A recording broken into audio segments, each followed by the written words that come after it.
Divorce ones are always hard, even if they're on the same page, right? Things happen, stresses come into life. You never know what's going to come. Sweetest person in the world, when you have pressure on you and you have zero help, things change a little bit. I've seen that progress through these last few weeks as we're getting closer and closer to this closing.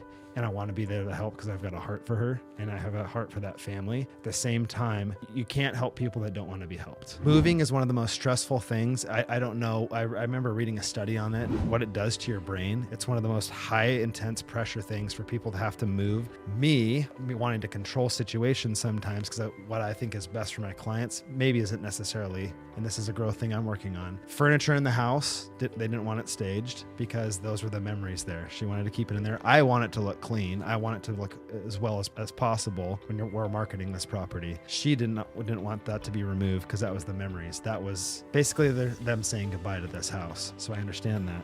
It's doing little things like, hey, I don't have enough boxes. I just so happened to work for a Canadian box company before I jumped right back into real estate. As a salesperson, right? So I went right across the trestle there in Everett, went to the box company, got to see all my old colleagues and stuff as well. So it was mutually beneficial for myself. So it's just like running over the bridge for her. 30 minutes of time was massive because she's got to get in her car. She's got to go find the boxes. She's got to go blah, blah, blah, blah.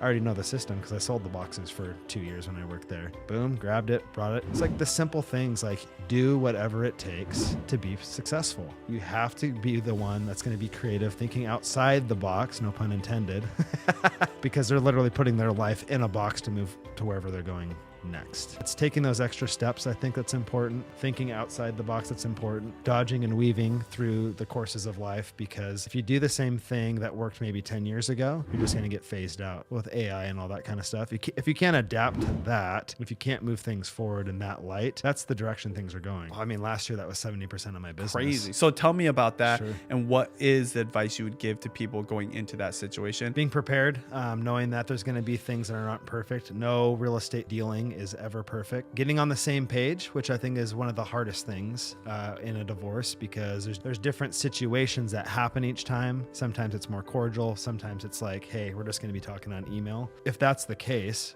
we still need to all be talking because I'm representing both sides here. It's not, I'm representing the wife. I'm not representing the husband. I'm representing each side here together. It's a community thing that we're working on.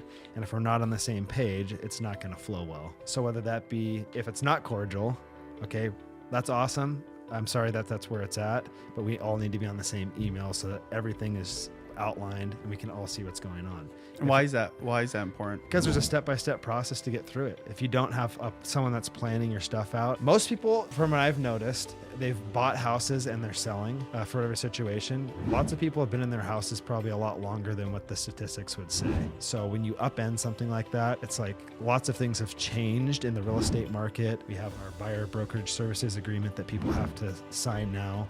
There's lots more forms. That was a teaching point for me on this one too, I think, is she bought a house 13 years ago, but real estate has changed drastically in 13 years. So that step-by-step process, walking through people and understanding what is going to happen on what timelines, is super important for me to put in front of people because of structure and making sure people are informed. Because if they don't know what they're doing, they're going to get stressed out, and that's not going to be a good thing for me or for anyone else. What are some of the mistakes that people make that are going through that? Overthinking, classic overthinking, like what do I need to do to get to the next point? We're real estate agents for a reason. I think we have to wear lots of hats in this business to be able to be top 20%, whatever you want that to look like, to even be in the business, because there's a lot of competition. I think there's something like 40,000 agents in Washington state. So what differentiates Tyler Beeland from somebody else, right? That's part of the reason we're here too. It's like, I think it goes back to not being on the same page. When you decide to make the other person the enemy, it gets dark pretty quickly. And you can't get to the closing table. From what I've noticed in my sales career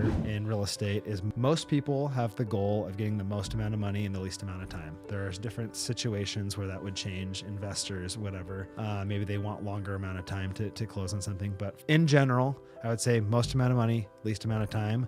In order for that to happen, everyone's got to be on the same page, work together in collaboration. So collaboration through and through the process, especially for clients, to make sure that they're not fighting at each other's throats. Well, on the flip side of it, what are some of the things that couples that are going through divorce do that make it easier for themselves to sell their properties? Is there like a maybe anecdotal story of one that did go smoother? Is that even such a thing? I think this one, honestly, I would relate to this one still because it's actively going on.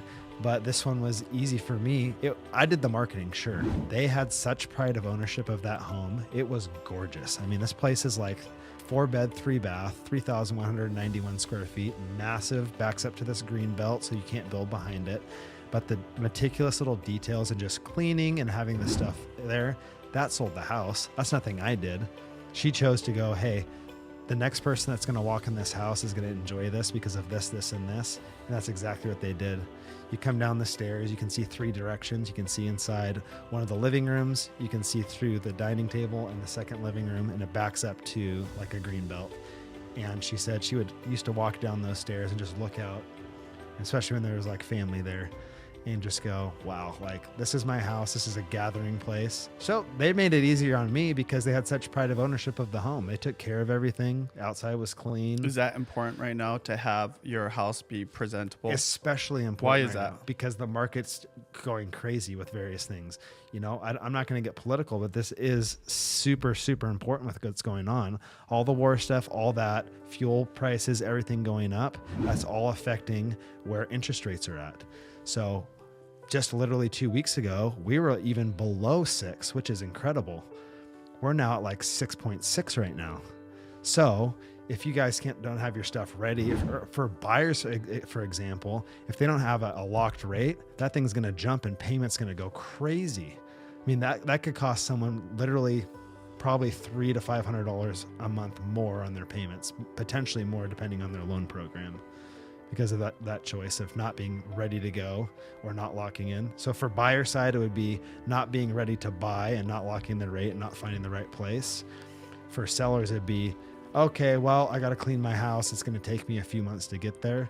Okay, well, the market's going to only potentially go up in interest rates. We don't know. I don't got a crystal ball.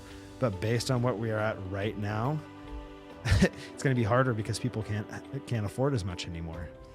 People's buying power just shot down significantly over this last week because of that. I think just the biggest thing is if you guys are having issues with those things, you need to have someone in your corner that can strategize and put this down. So call me, Tyler Beelan, at 425-750-5084, so I can help plan that. Put that on my shoulders because that's not something you have to deal with. I'm the expert here willing to help you guys out. I just want to know your story so I can get you from point A to point B.